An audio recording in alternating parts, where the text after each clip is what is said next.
These four characters sat in front of us are mostly reacting to Judas leaving the room, which is a made-up device. Obviously, we don't know what exactly happened in this particular event. And of course, this ambiguity opens the door for all sorts of artistic interpretations. And so every version of the Last Supper, or pretty much every biblical scene you've ever seen painted or depicted in any other visual way, is usually more than anything a creation of the artist's imagination.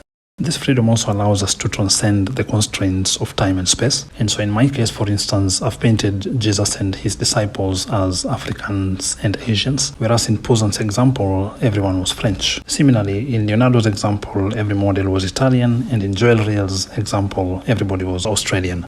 Additionally, the scene is taking place in the 21st century, at least in Joel Riel's and my version, and in the 16th century for Poussin's version, and so on. So historical accuracy is not exactly something I'm aiming for in this painting. Not to mention, of course, most biblical stories are supported by little to no evidence, which also helps to remove the restrictions that a more verifiable story can place on the artist when it comes to making the choices they'll have to make when depicting such a scene. And so whenever I paint scenes like this, be they biblical or from any other book, I treat them simply as interesting stories, and unless instructed to do this, say if it's a commission with a very strict guideline of this sort, I don't tie myself down to the most accurate historical representation of these scenes. As long as the main story ends up being told in the end and the point communicated well enough, everything else that's been used to get to that point is simply a device. And so this is why you'll get so many different variations when it comes to the way different artists will choose to depict even the same scene.